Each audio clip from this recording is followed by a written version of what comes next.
in Virginia. We call him Speaker in Waiting. Not that anything's going to happen to Speaker Howell, but, Powell, like me, getting a little long in the tooth, not going to be there forever. And Kirk Cox positioned to be the speaker someday. So, look, I'm no dummy. I want to cozy up to I think it's going to be the next speaker. What do you think? I'm done? What do you think? I fell off a turnip truck? By the way, happy Veterans Day to everybody out there. Joining us now, former baseball coach and supermajority leader from Colonial Heights, Republican Kirk Cox. Mr. Majority Leader, good to have you. Always great to be with you, and I have to correct you. I'm 58, so you're young. Oh, you're 58. Happy Veterans Day. You got me. I want to say happy Veterans Day too, and I hope all your listeners have a chance to go to a lot of the Veterans Day ceremonies that are all around the state. Yes, and also there's many companies participating today across the country with free meals for the families and all kinds of good things. And look, I said this when I first got on the air, Mr. Majority Leader, we wouldn't be talking on the radio today live, on the air, free, without our veterans ensuring our freedom and fighting for us. I certainly wouldn't be doing what I'm doing today, right? So we always want to remember that. Okay, so Mr. Majority Leader, let's talk about the election a week ago. I thought you'd do better maybe by 1 or 2, but it was a tough environment. You got outspent. But look, you're going to go into 2016 General Assembly. You've still got a supermajority of 66. So that's pretty stellar. So you got to be happy with that. And you lost maybe 3 really tough races, right, that were really close. We did. We lost 3 in Northern Virginia. The one, I guess, both Craig Pariseau ran against Kathleen Murphy and Chung Wen, who's the old David Ramadan seat. We lost one by 2 points and one by less than 1. So, I mean, it's like they could have gone either way. But, right. I mean, both of those gentlemen fought great races. So, but the point that I always like to make is we still hold 13 seats that President Obama won. So, I like playing offense. We try to play a lot of offense, and I think that's paid off the last few years while we're at 66. So we lost some close ones, but that doesn't mean we won't work even harder next time. Well, yeah, I do like your strategy of playing offense, not defense, because it's easier to fall into defensive mode when you have a majority like you do, but I think you guys are absolutely doing it the right way, no question. So I want to talk, before we get into taxes and Terry McAuliffe's new harebrained scheme, which I think it is, I want to talk to you about the minimum wage. We saw the debate last night. All of a sudden that became front and center. There's a lot of people in Virginia that say maybe Virginia state government should do what they did for New York state government, which is say minimum wage $15. Now we're getting fast food workers in New York striking over that. What are your thoughts on the minimum wage as it relates, Mr. Majority Leader, to Virginia? Well, I've never been supportive of raising the minimum wage, and I think there's some really classic economic arguments that have been proven if you sort of look statistically. I mean, generally it results in job loss. I think also it actually hurts a lot of low-skilled workers. What ends up happening is, to me, it creates fewer part-time jobs. It really hurts a lot of the teenagers who are working part-time. It really is historically had a very small effect, well, not little effect at all, or reducing poverty. And I think a lot of studies have shown that. And also, for consumers, it results in higher prices. And so, and if you talk to small businessmen, I think it's a pretty easy equation with technology, et cetera. I mean, they're trying to employ that person at a certain wage, and once you raise it, they're just going to not employ that person or lay that person off, which I think really hurts the economy. So I just don't think historically it has been proven to have a positive effect. Do you believe there should be a minimum wage at all? Yeah, I mean, I'm not against a minimum wage per se, but I think that raising it, just especially in this economy, that basically we're looking at, and I think the debate brought this out last night. And if you're looking at maybe 2% growth, which is horrible, And, of course, I guess Hillary Clinton is pleased with that. But that is not where we want to be. And I think we're trying to look for positive things to do to really get this economy going. I think that has a negative effect at this point. Well, I think that came out in the debate last night, and I was pretty. We were talking about this earlier. The first question or first answer of the night came from Mr. Trump, who said no, he would not raise the minimum wage, and he said, look, to compete in a global economy, wages, they just can't be inflated too high beyond what companies are willing to pay. Otherwise, trade deals or not, they're going to ship jobs overseas if they have to pay people $15 an hour. He said that's just the reality of the economy that we're in. So we'll see how that plays out.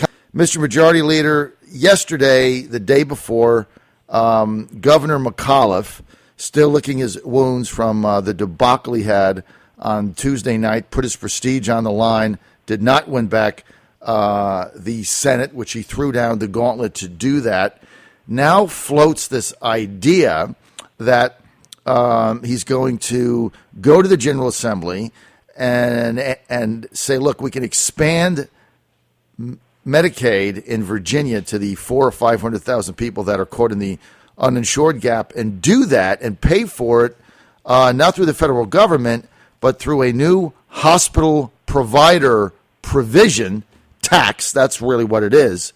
How do you stand on this? I don't even know where to start, John. I mean, I'm against it.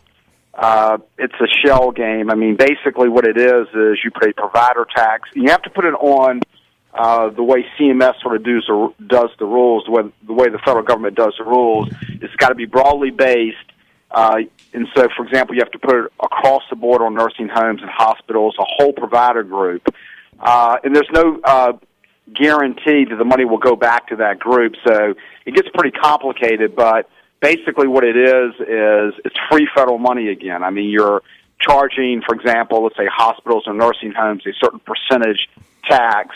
You're then putting that into a pool, then you're matching federal Medicaid funds, and then you're trying to reimburse them back.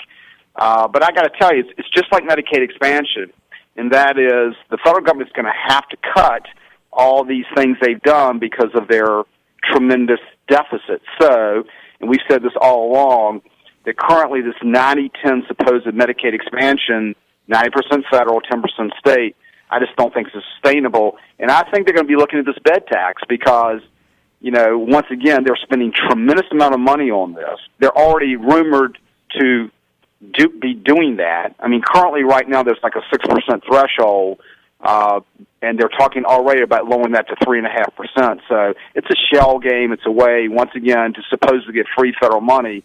And it's part of the Bernie Sanders, Hillary Clinton mantra is it'll come free, and it just doesn't. So down the road, the states, I think, that have really bought into this are going to once again find themselves in really bad shape. I think so also.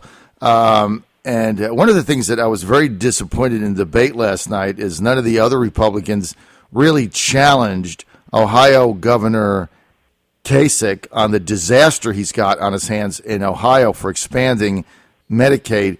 Kentucky's going through the same thing. That's kind of gotten off the radar screen. So let's call it for what it is, right? Terry McAuliffe's, would you call this kind of a scheme to expand Medicaid through another bed tax? I mean, how is he ever going to get this through either house in the General Assembly? Well, he's not, and we really did try to signal that pretty early. We had Jay Lark, which of course a lot of people know is sort of our watchdog, did a very comprehensive Medicaid report. It started this week. It's a 2 or 3 part report, and some of the things they talked about the current Medicaid program were just really bad news. Things we had said all along. And what's interesting is this report we fought for a year, and the Democrats said, "Oh, you've audited Medicaid. You've talked about it forever. You'll find nothing new." And we said, "Yes, you will." And of course, we were right. But I mean, for example, things like Jay Lark reports $38 million basically we gave to ineligible enrollees in Medicaid. $38 million that we basically wasted. And if you look, just some of their checking is just abysmal. For example, if you have zero income, which I find amazing. They don't go back and check and see if that's true. If you make $1, they check that. And so they found out that 20% of the applicants who said they had no income actually did have income. And I can go on and on and on. There were non-specific recommendations in this report of where, we're enrolling people late. When you're re-enrolling people, we're not checking them. Let's be fair to some of the people that are on Medicaid that need to be on Medicaid. If you have pregnant women and you have an overburdened system and you're not enrolling them on time, that's a problem for them. So some of the people that really need it, we're not even serving well. And then we're allowing ineligible people to be on there. So now the governor is saying that we need to expand a program that is in disarray. And we've talked so much, John, about how it's just eating up our budget currently. And so, it's a non-starter. I think we're saying that now because we do need to work with the governor on certain issues. It's Veterans Day. I mean, I think there are a lot of key veterans issues we can be working on, veterans care centers, veterans homelessness, a lot of other things. And so once you get distracted by something we know we're not going to pass, let's be honest, he's trying to fulfill a campaign promise that was an ill-thought-through one from the beginning. So let's work on the things that will advance a good agenda for Virginia and not waste our time and shut down the budget process over this. Mr. Leader, let's go to the fraud problems in Medicaid as it exists now. You get one of these studies, and ostensibly it's to say, look, this is a reason not to expand a broken system, right? Well, exactly right. We've said the same mantra forever is you got to reform the current system. I mean, and once again, I think people forget sometimes the current system basically deals with children, pregnant women, the disabled, and some other folks. Medicaid expands to more of an able-bodied population. So if you think it through, if you're not even doing a good job on your current system, why on earth would you then expand to a much less needy population and put 400,000 more people on the rolls? That would give us, we have 900-some thousand now. So think about your local DSS workers, your Department of Social Service workers who are overwhelmed right now. And a lot of their problems are caused by Obamacare because that has dumped a bunch more people on the Medicaid rolls. And so it just almost makes you mad. It defies common sense that you would expand a broken system. We do that all the time, in government, and that's why a lot of people are frustrated. I think you saw that in the debates last night. So, Mr. Leader, my question is, to follow up on that, is we always talk about, here's the reasons we shouldn't expand the broken system. My question is, are we going to take the knowledge we found with this expose and go to the General Assembly in 2016 and recommend concrete reforms that are going to repair the system's problems as they exist now? We are, and it's a great question. People are tired of not giving specifics. One of the things, we did a little press availability after the JLARC report. The JLARC report has 16 overall recommendations, 9 really specific ones we can deal with. And we said, if Governor McAuliffe does not put these in his budget, we're going to amend the budget and put them in. And things like where we are going to make sure that you're checking people that report zero income. We are going to make sure that as far as long-term planning, that you're making sure that you're checking assets. And so we're going to put things in place that actually fit the system. And in some cases, we have to look at our DSS worker load and where, for example, in Chesterfield County, they're overwhelmed. I mean, do we put more workers on the ground? Can we do that efficiently? But yes, I think that's part of our point is we're going to recommend specifics to fix a lot of the problems there are. But I will say this, John, when you have this type of system, inherently, it's always going to be hard to keep up with the inefficiencies in the system because of just the way the system's designed. But it's incumbent on us to fix what we can fix. So we're going to see then, either with the governor or without the governor, we're going to see specific remedies from the House. Let's just start there to fix these problems. And so if the problems are fixed and we get to 2017 or 2018, then, I mean, it would take that argument off we don't want to expand because we have all this fraud and abuse and the system's all screwed up. if you fix it, then couldn't that be a reason then to expand it? Do you follow me? Well, and this goes back to my last point. First of all, I think there are a lot of things you can fix. Anytime the problem is some of the things that the federal government requires will always make the system inefficient. Let me go back to your Kasich example in Ohio.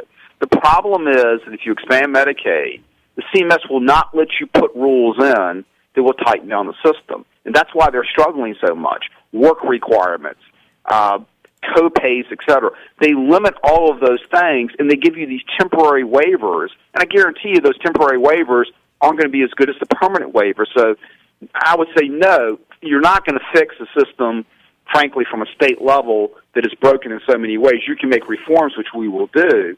And number two, they always put rules in that favor their philosophy. Their philosophy is much more, as you know, sort of free giveaways, et cetera, an expansion with very limited flexibility for the state. So I would say that, no, that would not be, if we reform it, we owe the taxpayers that as much as we can do.